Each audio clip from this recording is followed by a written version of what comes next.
Jem Ashby was 11 years old, and every morning before the sun found the rooftops of Kettleborough, he swept the same filthy crossing at the corner of Chandler's Row. He swept it so the fine ladies could cross the road without soiling their hems. He never begged, he only swept. And in 3 long years of standing in that mud with his broom, not one of those ladies ever once met his eyes.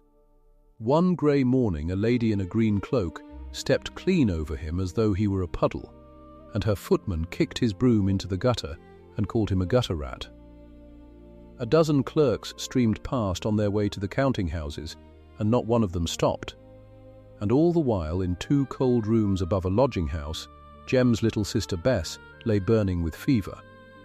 And a man named Screed was coming Friday for 19 shillings the family did not have. That same foggy morning, a tired, shabby gentleman in a worn coat paused at Jem's crossing, fumbled with his gloves, and never felt the fat leather pocketbook slip from his coat and drop into the mud. He walked on. Jem saw it fall, and what that pocketbook held, and who that stranger truly was, would change everything by morning. If you believe kindness never goes unnoticed, this story is for you. Before we go on, do something for me. Tap the subscribe button so a boy like Jem is never invisible again, and leave me a comment telling me the city you're watching from tonight. I want to see how far Jem's story travels. Now, let me take you back to that cold corner of Chandler's Row. The fog came off the Thames in Kettleborough like something living. It slid up between the warehouses and the tar-black wharves. It pooled in the low streets where the poor kept their rooms, and it hung about the gas lamps, so each little flame wore a halo of wet gold.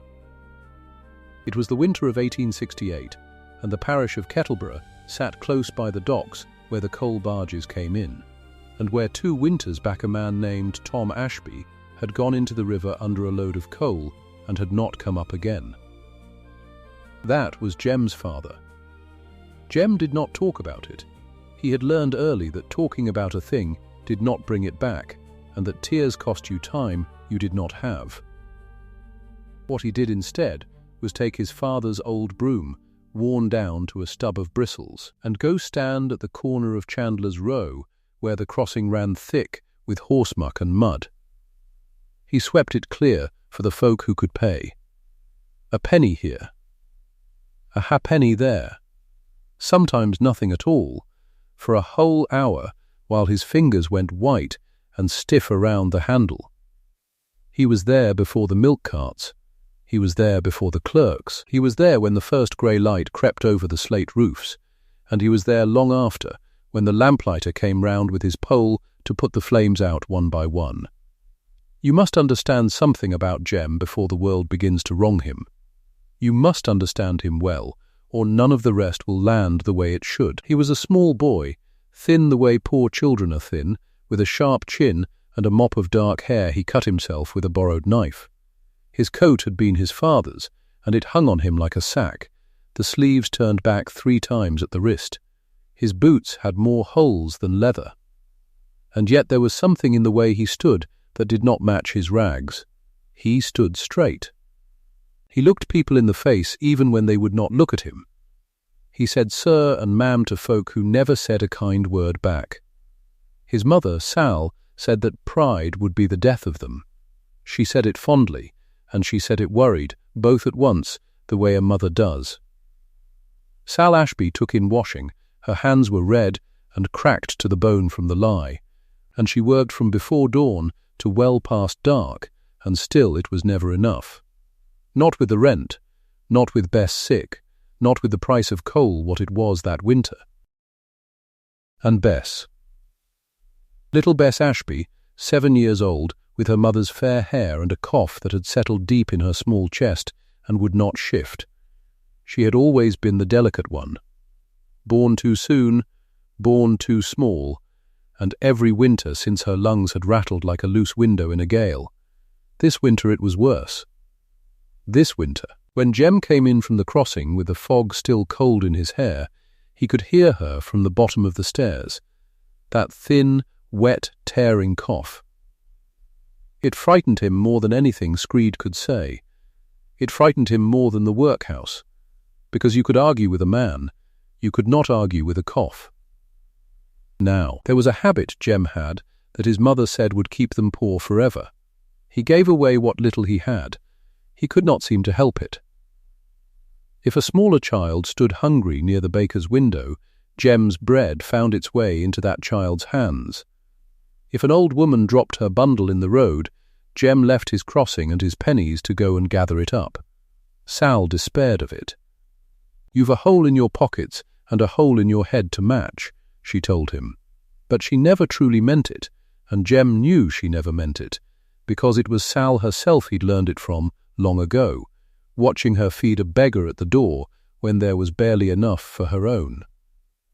Every morning, rain or fog or frost, Jem split his breakfast with old blind Cully. Cully was the ballad singer who worked the mouth of Chandler's Row. He was a great ruin of a man with white clouded eyes and a voice, when he sang, that could stop a busy street. But his takings were poor, for folk in Kettleborough had little enough to spare for songs. So each morning Jem broke his heel of bread in two and put half of it into Cully's waiting hand. And the old man would say the same thing every time.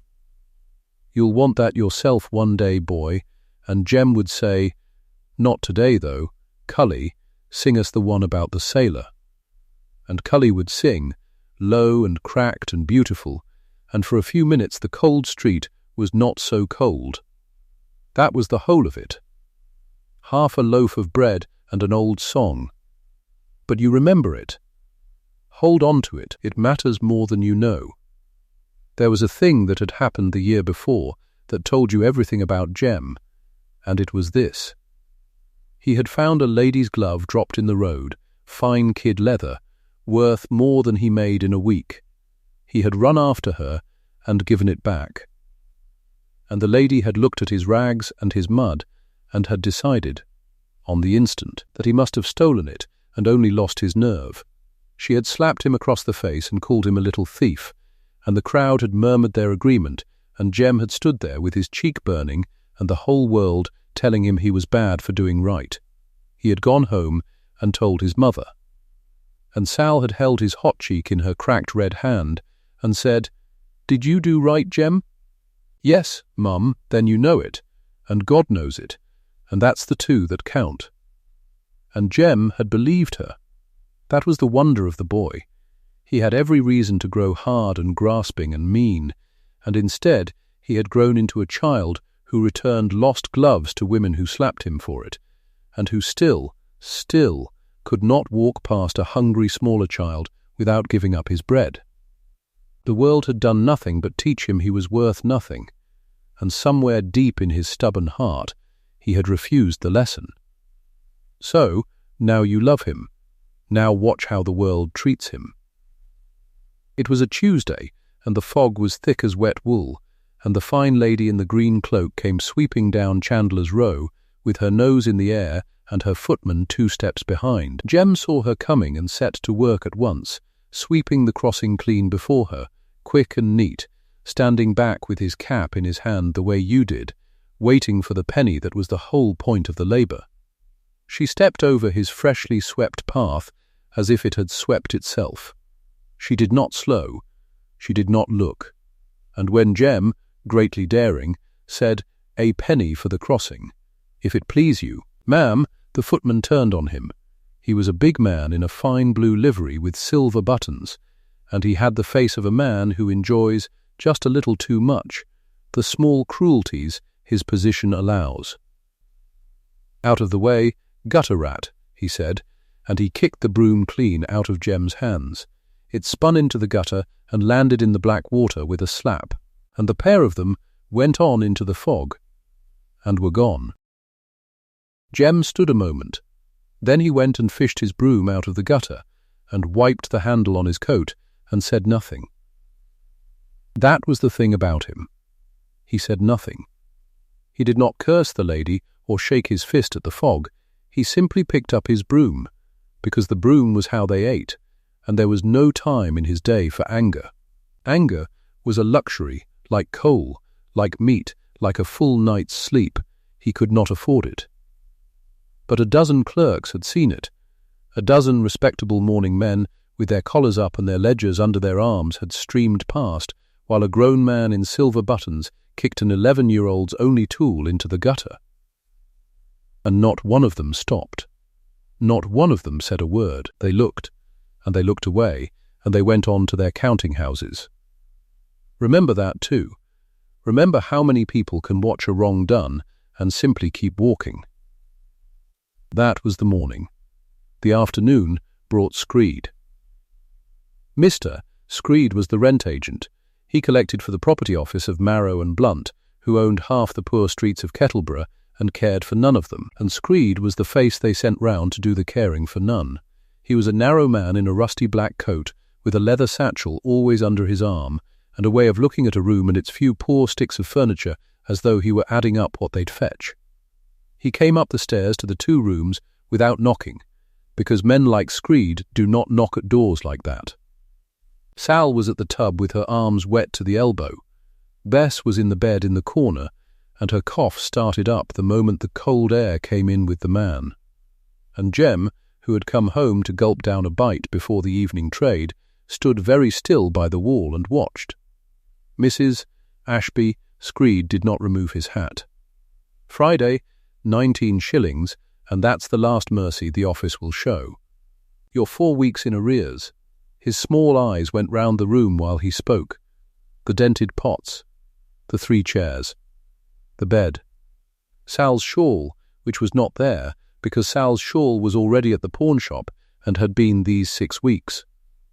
19 shillings, or the office takes steps. You know what steps means. I'll have it, Sal said. Her voice did not shake. Jem loved her fiercely for that, the way her voice did not shake though her hands did. Give me till Friday, and I'll have it. Friday, said Screed. He looked one more time at the child coughing in the bed, and something in the look made Jem want to put himself between the man and his sister, though he could not have said why. The office isn't a charity. Remember that. And he went out, and his boots went down the stairs, and Bess coughed and coughed until Sal came and lifted her up and held her against her shoulder and rocked her. 19 shillings by Friday. It was Tuesday. Jem stood by the wall and did the sum the way he did every sum, in pennies and halfpennies, in swept crossings and cold hours, and no matter how he turned it the sum came out the same. It could not be done. Not honestly. Not in 3 days. And the word honestly sat in his mind the way it always did. Quiet and immovable. A wall he had built himself and would not climb over even to save his own life. That night, Bess was worse. Jem lay on his straw in the corner and listened to her breathe, and each breath was a small struggle, a little climbing over of a little wall, and he lay awake counting them the way he counted pennies. His mother sat up by the bed with a rushlight burning down, because she could not bear to sleep while the child fought so, and the 2 of them, mother and son, kept their separate silent vigils in the dark cold room while the fog pressed at the window and the whole of Kettleborough slept around them. Uncaring. Come morning, Jem was at his crossing before the light, as always. He broke his bread with cully, as always. You look grey, boy, said the old blind man. You want to keep your bread today, I think. Sing us the sailor one, cully, said Jem, and put the half-loaf in the old hand, because a wall is a wall, and you do not climb it only because the night was hard. The fog that Wednesday was the thickest yet. It came up so heavy off the river that a man could lose himself between one lamp and the next, and the sounds of the street came muffled and strange, hooves and wheels and voices all softened, as though wrapped in cloth. Jem swept. The trade was poor in such fog, for the ladies stayed home, but he swept anyway, because the crossing was his, and he kept it, and because standing still let the cold in worse than working. And then, out of the grey, a gentleman came. Jem marked him at once, the way he marked everyone, quick and careful, because a crossing sweeper's whole living lies in reading the folk who come. This one was strange. He was dressed shabby, no doubt of it. His coat was worn at the cuffs and the collar, a dull brown thing gone thin at the elbows, and his hat had seen better years, and his boots, though good boots once, were scuffed and unpolished. A poor gentleman, then, or a shabby genteel clerk down on his luck. That was what the clothes said.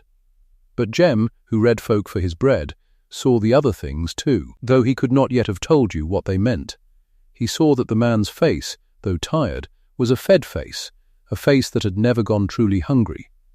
He saw that the man walked as if the street belonged to him and not the other way about, an ease in the shoulders that poor men lose young. And when the gentleman drew off one glove to search his pocket for a coin, Jem saw his hand. It was a clean hand, a soft hand, a hand with no calluses, no cracks, no grime, worked into the knuckles. It was not a hand that had ever swept a crossing, or hauled a barge, or scrubbed a shirt. And there was a pale band around one finger, a stripe of skin lighter than the rest, where some heavy ring was used to sit, and did not sit today. Jem noticed all of it in a heartbeat, the way you notice weather, without thinking it into words. Then the moment passed, and he swept the crossing clear before the tired shabby man, quick and neat. The gentleman paused. He seemed weary past his years, and he stood a moment at the crossing's edge, looking down at the boy with an expression Jem could not read. He fumbled at his gloves, and as he drew the pocketbook out, likely meaning to find a small coin, his numb, tired fingers lost their grip, and the pocketbook slipped free, and fell, and dropped without a sound into the soft black mud at the crossing's edge. Fat, leather, bound. With a strap. It sank a little in the muck and lay there, and the man, feeling nothing, thinking nothing, drew his coat about him against the cold and walked on into the fog. He walked on. Jem stood with his broom and looked at the pocketbook in the mud. Now, I want you to be there with him. I want you to stand in that fog, with your feet numb in their broken boots, and your sister's cough still in your ears, and Screed's voice still in the room, and the word Friday hanging over the whole grey world. And I want you to see what Jem saw. A pocketbook, fat with something, dropped by a man already vanishing into the murk. A man who would not miss it for 100 yards, who might not miss it for an hour, who did not know it was gone. 19 shillings by Friday. Bess breathing like a broken window, the pawn shop with his mother's shawl and his mother's wedding ring in it. Cully's voice. Not today, though, Cully, a wall he had built himself, and would not climb. Jem bent and picked the pocketbook out of the mud. It was heavier than it looked. He did not open it. He would tell you later, when they asked him, that it never once crossed his mind to open it. And it was true, though no one believed a poor boy could say such a thing and mean it. He did not open it. He wiped the worst of the mud from it with his thumb, and he looked up the street where the man had gone, and he did the only thing his stubborn heart would let him do. He dropped his broom, and he ran. The broom fell into the mud where he'd stood 100 cold mornings. The crossing, his whole living, the corner that was his, stood empty and abandoned behind him. Any other sweeper's boy would have known that to leave your crossing was to risk losing it to another. Jem did not think of it. He ran into the fog after the vanishing man, dodging a coster's barrow, slipping in the muck, his broken boots skidding, one small hand clutching the fat pocketbook to his chest. "Sir," he called. His voice was thin in the muffling fog. "Sir, you dropped this." The man did not hear. He was a shape only now, a darker grey in the grey, moving away. Jem ran harder. A carter cursed him. A woman with a basket swung it aside. "Sir." Jem's chest was tight and burning, his breath ragged, and for a moment, one bad moment, he thought the fog would simply swallow the man, and that would be that, the choice taken from him, the pocketbook his by no fault of his own. "Sir?" The shape stopped, turned, and Jem came up out of the fog gasping, mud to the knees, and held the pocketbook up in both hands as though it might burn him. "You dropped this, sir, in the mud, back at the crossing." I saw it fall. The gentleman looked down at the fat leather book in the boy's two muddy hands. For a long moment he did not take it. He looked at it, and then he looked at Jem, at the mud, at the thin coat that had been a bigger man's, at the sharp, cold-pinched face, and the dark hair, and the eyes that met his own and did not slide away. Something moved in the tired face, something that was almost like fear, and almost like hope, and was in truth a kind of astonishment the boy could not have named. The man took the pocketbook. He unstrapped it, slowly, watching Jem's face all the while, and he opened it, and Jem, being an honest boy, looked away, because it was not his to see inside. But I will tell you what was inside, because you have earned it. Inside that pocketbook were banknotes, crisp folded banknotes, and gold besides, £200 in all. £200, more money than Jem Ashby could earn at his crossing if he swept it every day for 10 years and never spent a farthing. Enough to pay Screed's 19 shillings 200 times over. Enough to buy Bess a doctor and coal for every winter of her life and meat on the table till she was grown. £200 in the hands of a boy who did not have 19 shillings, and who had just run through the fog to give it back. And on the outside of that pocketbook, worked into the fine dark leather in gold that had rubbed near smooth with handling, were 2 letters. E.R. Jem could not read them, his letters were few and hard won. But the man's thumb passed over them as he closed the book, and the camera of your mind should linger there a moment. On those 2 gold letters and that soft, clean, unringed hand, because they are telling you something Jem does not yet know. "You looked inside," the gentleman said. It was not quite a question. "No, sir," Jem said it simply, without heat, the way he said everything true. "It weren't mine to look in." The man was quiet. Then he said in a low voice, "Do you know how much is in here, boy?" "No, sir, a lot, I should think, by the weight." Jem shifted from foot to foot in the cold. "I ought to get back to my crossing, sir, if you've got it safe now. Someone will have took it while I'm gone." The gentleman stared at him as if he had said something in a foreign tongue. And then, moving slowly, like a man in a dream, he drew a coin from his waistcoat pocket, a shilling. He held it out. "For your trouble," he said. "You ran a good way." Jem looked at the shilling. A shilling, a whole silver shilling, more than he made most days, and half of what would keep the roof over Bess a fifth of the way to Friday. His hand did not move toward it. "No, thank you, sir," he said. The man's brows drew together. He put the shilling away and drew out instead a coin of gold.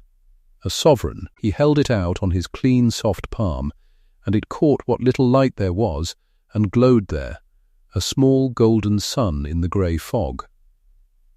"A sovereign, then," he said, and his voice had gone strange and rough. "Take it, boy. You've earned it and more. Take it. And here is the thing you must see clearly, because it is the whole heart of the matter." Jem knew what a sovereign was. Jem knew, standing in that fog, that the gold coin on the stranger's palm was Screed paid off and changed to spare. He knew it was the apothecary's fee for Bess. He knew it was the difference between the 2 rooms and the workhouse. He knew all of it, in one blinding instant, the way you know you are falling.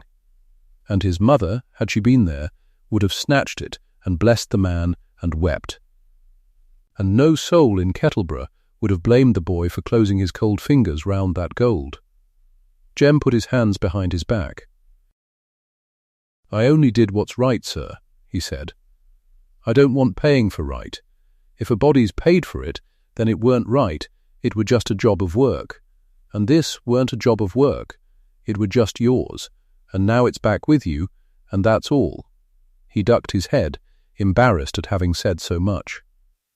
"Good day to you, sir, I hope you keep it safer." And he turned, and walked back into the fog toward his crossing, leaving the shabby gentleman standing in the muddy street with £200 in one hand and a gold sovereign in the other, and an expression on his tired, fed face like a man who has seen something he had long ago stopped believing was real.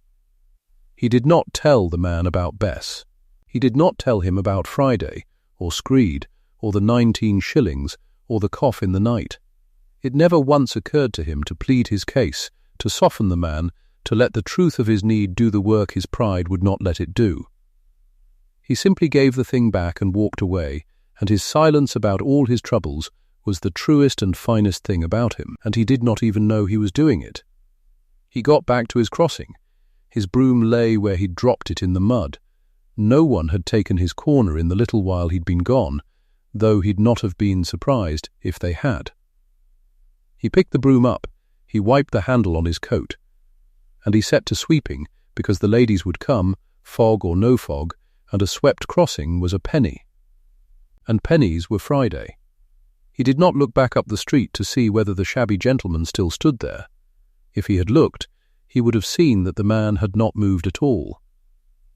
The morning wore on toward noon, and the fog thinned a little, and Jem swept and stood back and swept again, and thought about pennies and about Bess and about nothing else, for that was all the room his mind had, and so he did not see the tired gentleman still lingering at the fog's grey edge across the square, half hidden by the corner of a warehouse, watching the boy sweep. He did not see the man's eyes on him, thoughtful, weighing, changed, and most of all he did not see, when a groom in fine livery appeared at the mouth of a lane on the far side and lifted his hat in respectful greeting to the shabby man, how the shabby man made a small, sharp motion of his hand, a motion that said plainly and quietly, "No, not now, do not know me here, go." And the groom lowered his hat and bowed his head and stepped back into the lane and was gone. Jem saw none of it. Jem swept his crossing. But you saw it. You saw the 2 gold letters. You saw the clean, unringed hand and the pale band where a heavy ring should sit. You saw the fine groom tip his hat to a beggar's coat. And you are beginning, I think, to understand what Jem Ashby, sweeping his muddy corner with £200 walked out of his life not an hour past, cannot even begin to guess. That the tired, shabby stranger he will likely never think of again has already, standing in that fog, decided otherwise. Jem thought he'd seen the last of the man forever. The man had already made up his mind that the boy would see him again very soon indeed, and when he came again, he would not come shabby, and he would not come alone, and the whole of Chandler's Row would be at their windows to see it. But that was still to come. First there was Wednesday to get through, and Thursday, and the long cold climb to Friday. First there was the apothecary, and his sister, and the man named Screed, who was not finished with the Ashbys yet. Not by half. That evening Jem carried home the day's takings, 4pence a penny, wrapped in a rag inside his shirt where the cut purses couldn't reach, and he climbed the stairs to the 2 rooms and heard Bess before he reached the top. She was worse. Anyone could hear she was worse. The cough had changed. It had a deeper, wetter, more frightening sound, and between the fits she made a thin whistling as she drew each breath, as if the air had to squeeze through some narrowing place to reach her. Sal met him at the door, and her face told him the rest. "The apothecary come by," she said, low, so the child wouldn't hear. "I sent for him, Jem. I had to. Listen to her." She twisted her cracked red hands in her apron. "He's left a bottle. A tincture. For the chest. It's helping her breathe. A little. You can hear it's helping." She stopped. "How much, Mum?" said Jem. Sal did not want to say it. He watched her not want to say it. Then she said, 7 and 6. 7 shillings and 6pence for 1 small bottle of tincture. Half again what Screed wanted, on top of what Screed wanted. She said, "In a rush, I've got till the end of the week to pay it. He's a decent enough man." He said, "End of the week, Jem. I pawned my ring." She held up her red left hand, and the thin band that had sat on it 18 years, her wedding ring, the last thing of Tom Ashby's she had left, was gone. There was only a pale stripe of skin where it had been. A pale stripe, lighter than the rest, where a ring was used to sit and did not sit now. Jem looked at his mother's bare hand, and something turned over in him, some cold recognition he could not place, for he had seen a hand like that only that morning, only he could not have said where. He did not think of it long. He crossed the room to the bed instead, and knelt by his sister, and took her hot small hand in his cold one. "Jem," Bess whispered. Her eyes were too bright, fever-bright, and her fair hair stuck damp to her forehead. "Jem, will you tell me a story about the ships?" "Course I will, Bess." He smoothed her hair back the way Cully's song smoothed the street. "Big ships, great tall ones, with sails like clouds, going off to India where it's warm." "It's always warm there, Bess. No fog, no cough, just sun all the year round and oranges growing on the trees like it's nothing." "Oranges," Bess breathed, and something like a smile touched her cracked lips, and her eyes drifted shut, and she listened to her brother's low voice tell her about the warm places, while the tincture eased her breathing by the smallest margin, and outside the window the fog came down again over Kettleborough, and somewhere out there in a house Jem could not have imagined. A tired man was turning a muddy pocketbook over and over in his soft, clean hands, and thinking, still, about a boy who put his hands behind his back. 19 shillings. 7 and 6. 2 rooms, 1 cough in the dark, and Friday coming on, sure and cold as the fog off the river. Jem told his sister about the oranges until she slept. Then he sat in the dark by her bed, where his mother had sat the night before, and he kept the vigil in his turn, and he did his sums, pennies and halfpennies, and no matter how he turned them, they would not come right. He did not know, sitting there in the cold and the dark with the impossible sum going round and round in his head, that the answer had already walked into his life that morning in a beggar's coat and out of it again, and was even now on its way back to him. He did not know that everything was about to change. He knew only that Bess was breathing, that Friday was coming, and that whatever came, he would not climb the wall he'd built. He would find the shillings honest, or he would not have them at all. He could not have guessed how honest he was about to be forced to be, or what and who was coming down Chandler's Row for him with the next grey dawn but one. Thursday came grey and mean. Jem was at his crossing before the lamps went out. He swept the mud back from the stones the way his father had taught him, in long even strokes, corner to corner, so a lady could set her boot down and not soil her hem. The fog sat low on Chandler's Row. It smelled of the river and the coal smoke and the wet. His hands were blue at the knuckles. He worked them warm. He had made up his mind in the night. He would work the crossing double. Dawn to dark. He would sweep it clean 100 times if 100 boots crossed it, and he would hold out his cap, and he would earn the 19 shillings honest, or he would not earn them at all. That was the whole of his plan. It was not much of a plan. But it was his, and it did not require him to climb the wall he'd built inside himself, and so he kept to it. By mid-morning he had 4p a penny in his cap. By mid-morning he had also seen Tib. Tib had the crossing at the top of the row, by the pump. He was a smaller boy than Jem, thin as a lath, and he had a cough of his own coming on that Jem did not like the sound of. Tib was leaning on his broom more than he was sweeping it. His face had gone the colour of tallow. "Go home, Tib," Jem said when he came up. "You're not fit." "Can't," Tib said. "I go home, I lose the corner. Somebody else has it by dinner. Then where am I?" Jem looked at him. He looked at the 4p halfpenny in his own cap that he needed so badly it made his chest ache, and then he did the thing his mother said would keep them poor forever. "Go home," he said again. "I'll keep it for you. I'll sweep both. Nobody takes your corner while I'm stood on it." Tib stared at him. "You can't mind 2 crossings." "I can mind 2 crossings for a morning," Jem said. "Go on, get in the warm. Come back tomorrow and it's yours, same as ever." So Tib went, coughing, up the row, and Jem worked the 2 crossings between them, running back and forth through the fog with his broom, sweeping one clean and then the other, holding out his cap at both. It near killed him. He got half of what he'd have got minding one. But when the light started to go, Tib's corner was still Tib's corner, swept clean and waiting, and Jem thought that was worth something even if he could not have said what. A clerk crossed at dusk, a young man with ink on his cuff, and he stopped. "You're the honest boy," the clerk said, "the one that ran after the gentleman with his pocketbook. It's all over the offices. £200 and you gave it back and wouldn't take a farthing." He dug in his coat.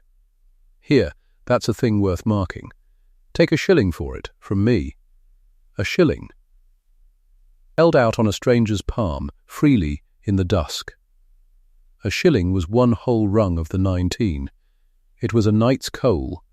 It was another day of the tincture in the brown bottle that eased Bess's breathing by that smallest margin. Jem looked at it a long time. "Thank you, sir," he said. "But no, I didn't run after him to be paid. It comes out wrong if I take money for it now." "You're a strange one," the clerk said, not unkindly, and put his shilling away, and went on into the fog shaking his head. Jem picked up his cap and his broom and went home. The 2 rooms were dark but for one candle. His mother sat at the table with her red cracked hands flat on a piece of paper, and she did not look up when he came in, and Jem knew before he crossed the floor that something new had broken. "What is it?" he said. Sal turned the paper so he could see it. It was a printed thing, official, with a stamp on it, and words he could not read. "It come this afternoon," she said. "The man read it out to me at the door, so as I'd understand it proper. It's from the parish." Her voice was very flat, the way it went when she was holding herself together with both hands. "On account of your father gone, and me not able to make the rent, and Bess sick. They're offering to take you both in. You and Bess. Into the house. The house. The workhouse, where they cut your hair and took your name and put you in the boys' side and Bess in the girls' side, and you did not see her, not at meals, not at chapel, not ever, and children with weak chests who went in coughing came out in a box, if they came out at all." "They can't," Jem said. "They can't make us." "They can't make us," Sal agreed. "It's an offer. That's all it is." "It's the parish being kind." She said the word kind like it was a stone in her mouth. "But if Friday comes, and we've not got Screed's shillings, and he puts us out, then it's not an offer no more, Jem. Then it's the house, or the street. And Bess'll not last the street. Not the way she is." She put her face down in her cracked hands then, and her shoulders went, and Jem stood in the middle of the room and did not know what to do, because his mother did not weep. In all the black days since his father drowned under the coal, she had not wept where he could see. And now she did, silent, into her ruined hands, and it frightened him more than any bailiff's notice. He went and stood by her. He put his hand on her bent back. "I'll fix it," he said. "Jem, I'll fix it, Ma. I don't know how yet. But I'll fix it. I promise you. Nobody's taking Bess into that house. Nobody's putting us on the street." He did not know how he would keep the promise. He knew only that he had made it, and that a promise once made was a thing you did not climb the wall to get out of. "You go and lie down by her. I'll sit up. I'll do my thinking." So Sal went in to lie by her sick daughter, worn past arguing, and Jem sat up at the table with the candle and the parish letter he could not read, and he did his sums again, pennies and halfpennies, and again they would not come right. 4p, her penny in his cap. 19 shillings due. And Friday tomorrow, but 1. He did not sleep. He watched the candle burn down. He listened to Bess cough in the next room, and to it ease, and to it come again, and somewhere towards the dead middle of the night, with the fog pressing wet against the black window, Jem Ashby came as near to despair as an 11-year-old boy can come and still be breathing. But he did not touch the wall. Even then, even at the floor of it, with the workhouse letter under his hand and his mother weeping in the dark, he did not once wish he had kept the £200. He had given it back because it was not his. That was still true at midnight. It would be true at dawn. It was the one thing in all the world that Screed could not seize, and the parish could not take, and the fog could not rot, that he had done right, and he knew it, and no man living could make that not so. He put his head down on the table at last, and he slept. He woke to a sound the alley had never made. It was still grey, barely dawn, the fog just going thin at the edges. And down Chandler's Row came a sound of iron on stone that was too heavy, too matched, too grand for any cart that had ever turned into that mud. Hooves, not the tired plod of the coal drays. A matched team, stepping together, iron-shod, ringing off the cobbles, coming nearer. Jem lifted his head off the table. Doors were opening up and down the row. He could hear them. Mrs. Hobbs's voice, sharp and disbelieving. Feet on the stairs.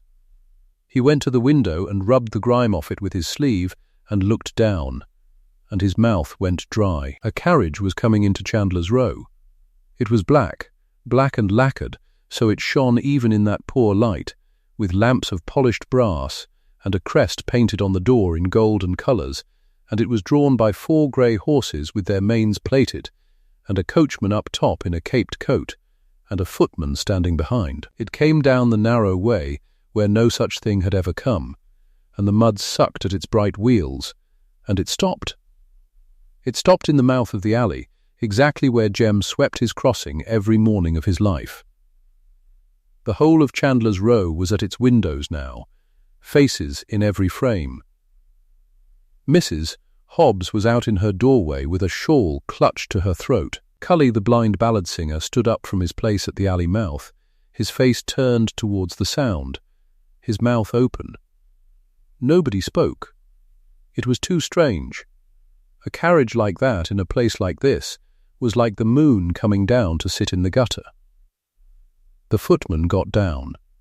He was in blue livery with silver buttons, and Jem's heart lurched, because for one wild moment he thought it was the lady's footman, the one who had kicked his broom into the gutter and called him a gutter rat. But it was not. This one was older, grave, and he did not sneer. He put down a little step below the carriage door. He opened the door. And he stood back, and he bowed. And a man got out.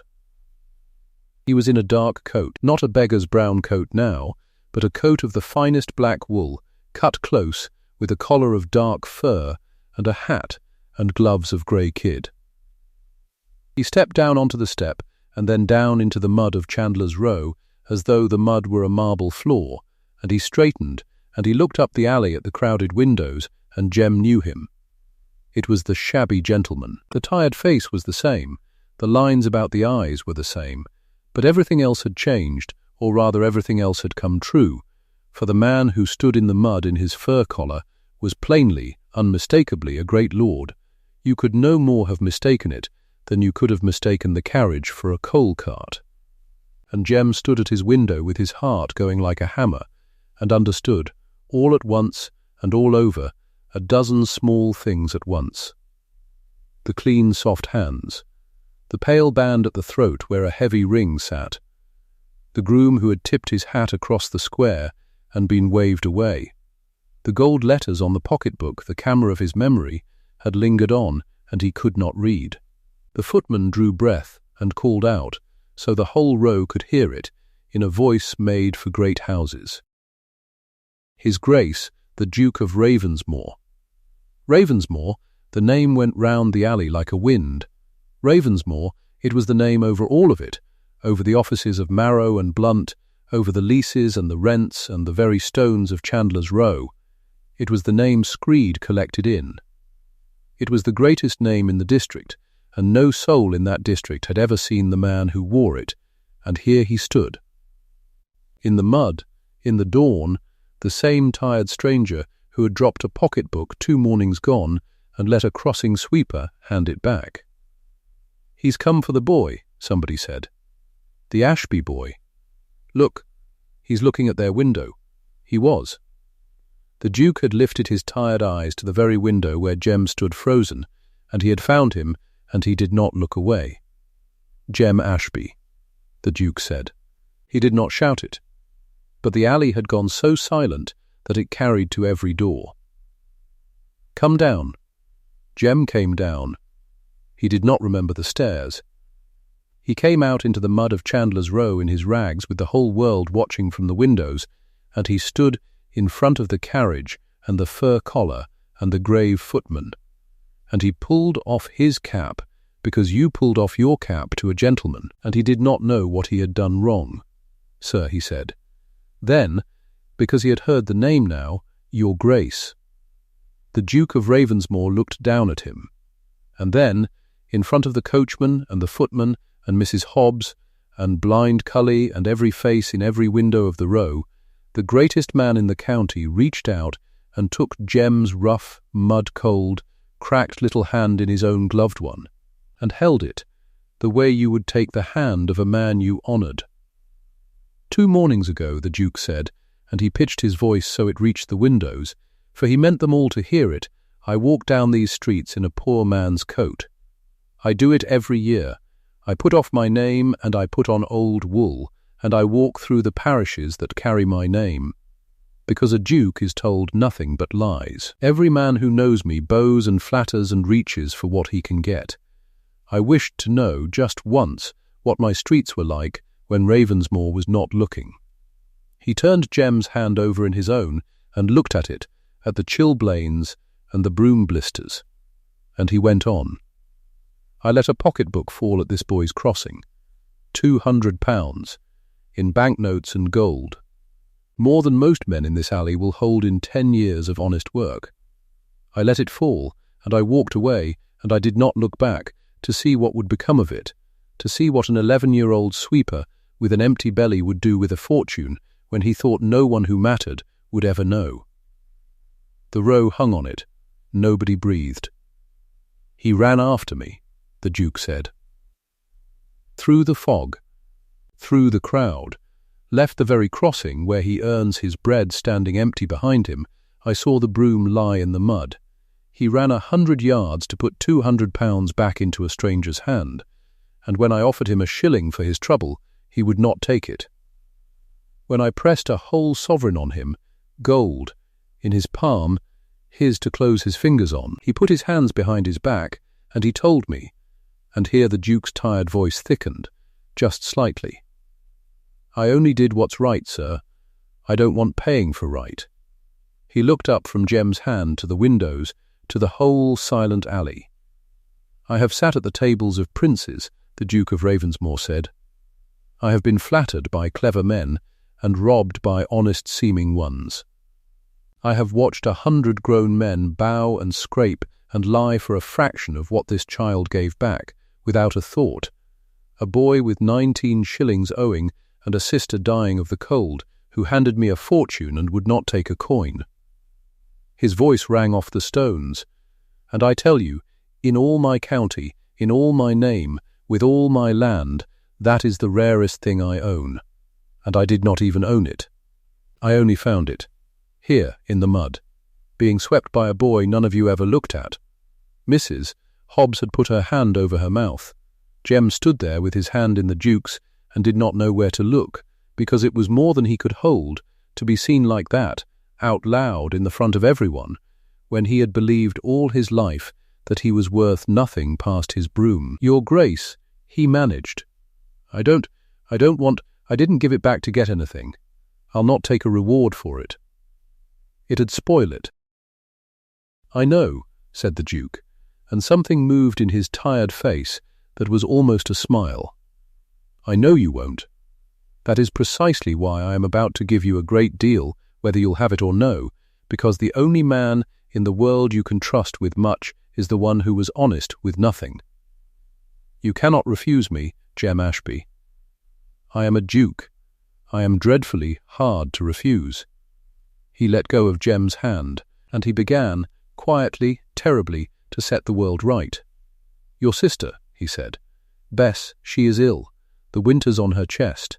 Yes, your grace." Jem's voice cracked. "Bad, she's bad."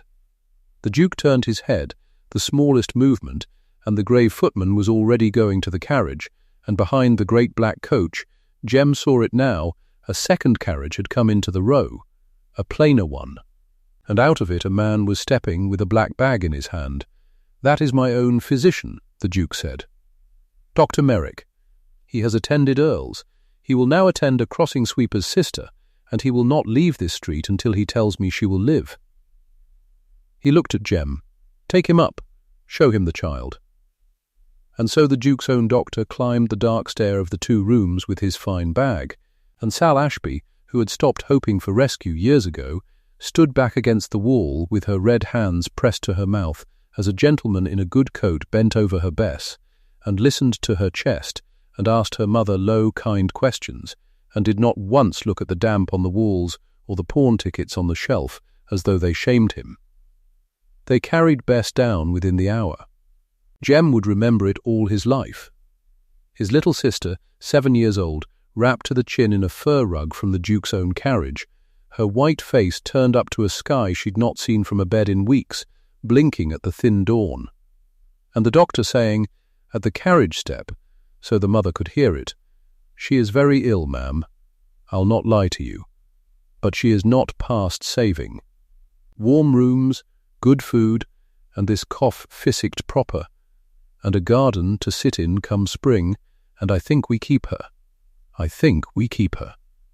And Sal Ashby, going down on the cobbles of Chandler's Row, with her face in her hands, not from grief this time, sobbing the other way, the way people do when the thing they had stopped daring to want is suddenly, impossibly, put into their arms. The Duke stood by his carriage and let her weep. He did not hurry her. When she could stand, he spoke to her plain. "The 19 shillings you owe my office," he said. "Consider it gone. And more than gone. These 2 rooms, I am buying them, the freehold.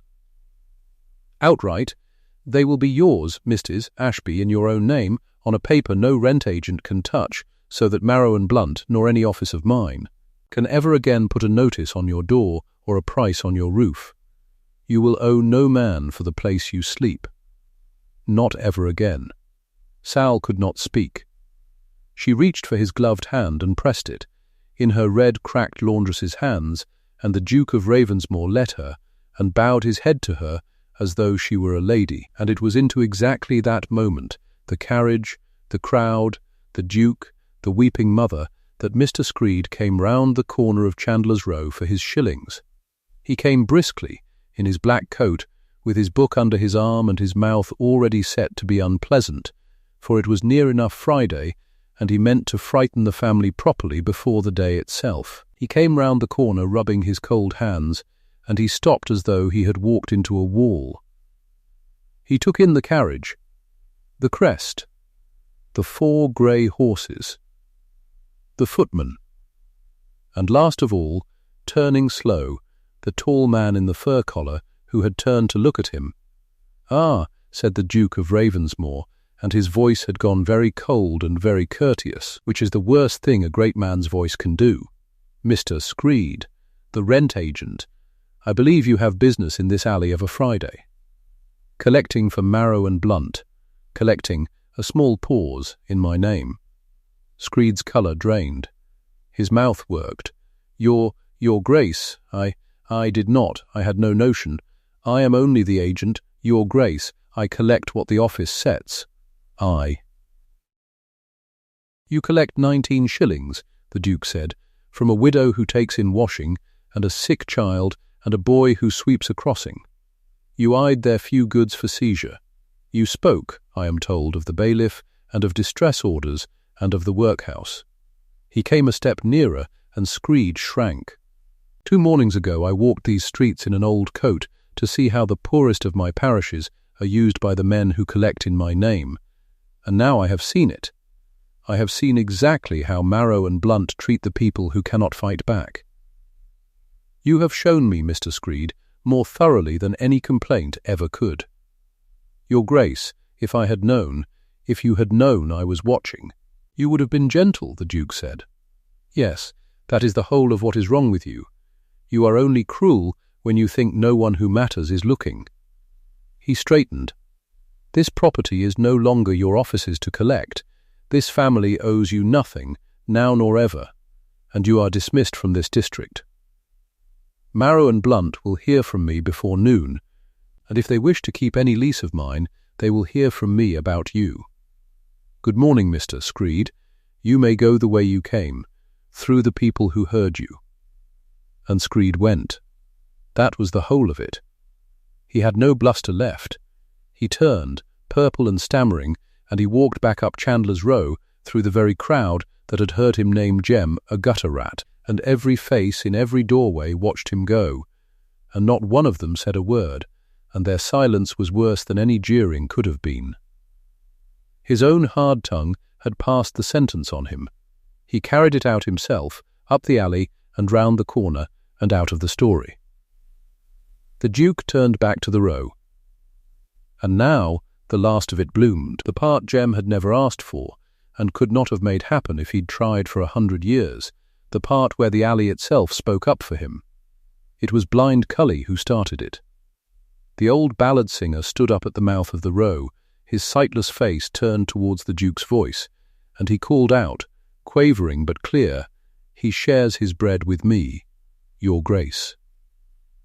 Every morning, every single morning, this 3 year, that boy's split his breakfast with a blind old man that can't sing for his supper no more, half of what he's got when he's got next to nothing. Ask anyone. Ask the Row. And then Tib, little Tib, who should have been home sick, but who had crept out to see the carriage like everyone else, Tib pushed to the front, coughing, and said in his thin voice, "He swept my crossing. Yesterday, when I was too poorly to stand. Kept my corner for me so I'd not lose it, and worked his own and mine both, and never took a farthing of it. He does that. He's always doing that." And Mrs. Hobbs, sour Mrs. Hobbs, the lodging-house keeper, who had stood in her own doorway and told Jem to his face that kindness didn't buy coal, Mrs. Hobbs came forward with her shawl clutched at her throat and her hard face all come undone. "I called it foolishness, Your Grace," she said, low, ashamed, God forgive me. 2 nights back I told him to his face he could have kept the £200 and none the wiser. And he looked at me, this boy, and he says, "I'd have known. That's all. I'd have known.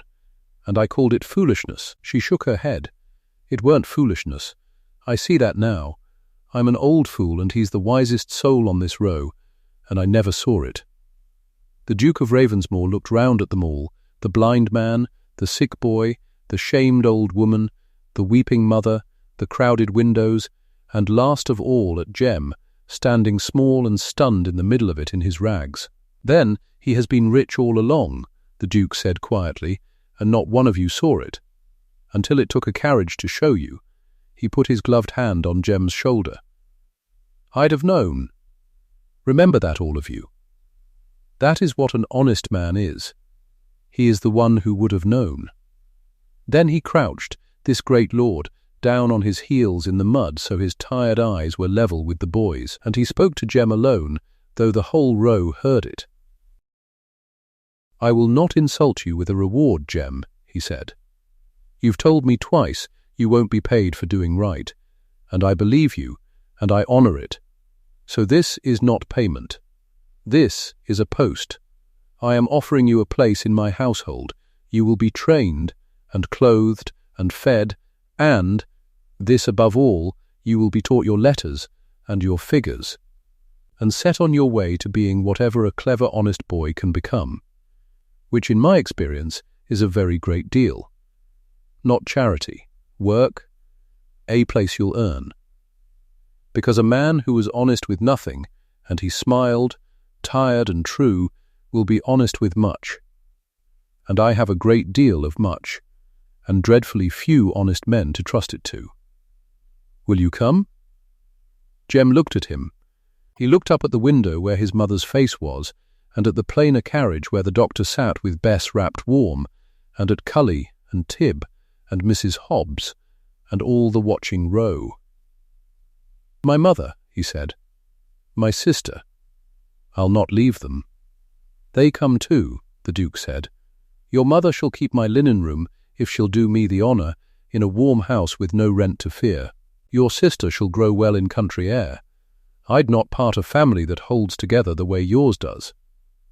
"Good God, boy, that's the very thing I'm buying." "Well, will you come?" And Jem Ashby, 11 years old, crossing sweeper, who had believed the whole of his life that he was worth nothing past his broom, found that he could not speak, and so he only nodded, once, hard, with his eyes full, and the row let out its held breath all at once, and somebody cheered, and then they were all of them cheering, in the grey dawn, in the mud, for the honest boy that none of them had ever looked at, and now would never forget. 6 months on, there was a garden. It was a walled garden, on the Duke's country land, all gone gold and green with the coming of the warm weather, and in it a small girl ran. Bess Ashby ran on strong legs down a gravel path between the roses, her cheeks pink, her breath easy and quick and whole, calling out for her brother to come and see the beehive, and there was not a trace of the winter cough left in her, not a shadow of it, and she had never in her life seen an orange tree, but she had eaten an orange, 3 of them, and declared them the best thing in the world. Sal Ashby kept the Duke's linen room. Her hands had healed, the cracks had closed, and the red had faded, for there was no more washing for strangers now, only fine linen folded warm in a warm, dry house, and she went about her work unafraid, and sometimes she would stop at a window and look out at the green and put her hand flat on her chest, as if to be sure her heart was still there, still hers, in a place where no man could take the roof off it. And Jem wore a clean coat now, and sat at a table with a book, and learned his letters slow but stubborn, the way he did everything, and he could read the parish letter now if he'd wanted to, and the gold initials on a certain pocketbook, E. R. Edmund Ravensmore, though he never needed to. He was going to be something. Everyone said so. The Duke said so oftenest of all. But every frosty morning, before his lessons, Jem Ashby got up in the cold and put on an old coat over his clean one, and he walked the mile down to the corner of Chandler's Row, and he took up a broom, and for 1 hour, before the town was properly awake, he swept the old crossing clean. He didn't have to. He had a fortune coming to him and a whole new life, but he swept it anyway, corner to corner, in the long even strokes his drowned father had taught him, so that the ladies of the parish could cross the muddy street without soiling their hems.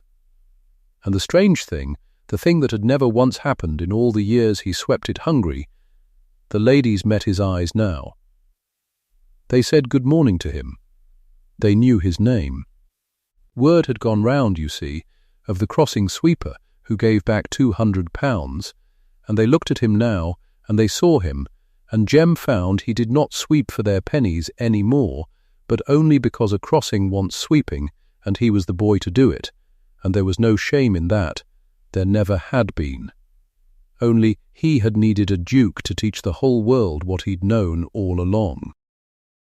As for Mr. Screed, he was last heard of collecting rents 2 parishes over, in a poorer district, in worse weather, for a smaller office, still cruel only when he thought no one who mattered was watching, and never once guessing that the whole of his small fall had been his own dry tongue, passing sentence on himself, in an alley at dawn, before a boy he'd called a gutter rat. The world noticed. That's the whole of it, really. Jem had believed all his life that kindness went unseen, that a boy could be honest in the dark and the fog and it would come to nothing. And he had been wrong. Somebody had been watching after all. Somebody always is. Wherever you're watching from tonight, comment the name of your city below. I'd love to see how far Jem's story travels.